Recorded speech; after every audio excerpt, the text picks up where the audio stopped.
Usap-usapan ngayon sa social media ang kumakalat na larawan ng isang lalaki at babae na spotted na magkatabing kumakain sa isang fine dining restaurant na pinaniniwalaang sa Den Lim's Kitchen.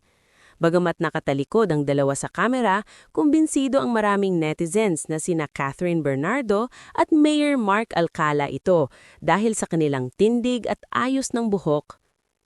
Lalo pang nag-alab ang hinala ng fans matapos mag-viral ang ilang photos ni Kath na suot ang isang dress na tila kaparehong-kapareho ng suot ng babaeng nasa picture. Ayon sa ilang showbiz insiders tulad ni Ogie Diaz, tila soft launch na raw ito ng kanilang relasyon dahil may mga bali-balita ring nakita silang magkasama sa isang beauty clinic sa Quezon City kung saan tila ang alkalde pa ang kumukuha ng video kay Catherine. Reaksyon ng mga fans at netizens. Hati ang opinyon ng fans, may mga nagsasabing fake news ito at ang mga larawan ay ginawa lamang gamit ang artificial intelligence o AI. Ang iba naman ay masaya para sa actress at sinasabing karapatan niyang maging masaya dahil single naman siya. Past sighting.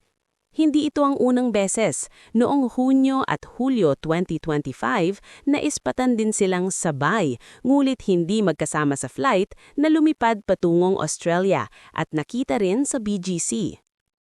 Hanggang sa kasulukuyan, wala pang opisyal na kumpirmasyon o pag-amin mula kay Catherine o kay Mayor Mark. Kapansin-pansin din na nag-unlike si Mayor Mark sa isang TikTok comment na nagtatanong kung kailan sila lalabas sa publiko na lalong nagpaigting sa hinala ng netizens. At yan nga ang pinakabagong update tungkol sa spotted photos ni na Catherine at Mayor Mark Alcala. Kayo mga kadyaryo, naniniwala ba kayo na ito na ang bagong chapter sa buhay pag-ibig ni Catherine o tingin nyo ay magkaibigan lang talaga sila? I-comment nyo na ang inyong saloobin sa ibaba dahil binabasa namin yan.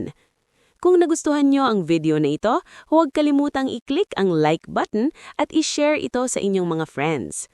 At syempre, para laging updated sa mga hottest chika at latest ganap sa showbiz at iba pa, pindutin na ang subscribe button at i-click ang notification bell para wala kayong ma-miss na upload. Maraming salamat sa panonood. Hanggang sa muli!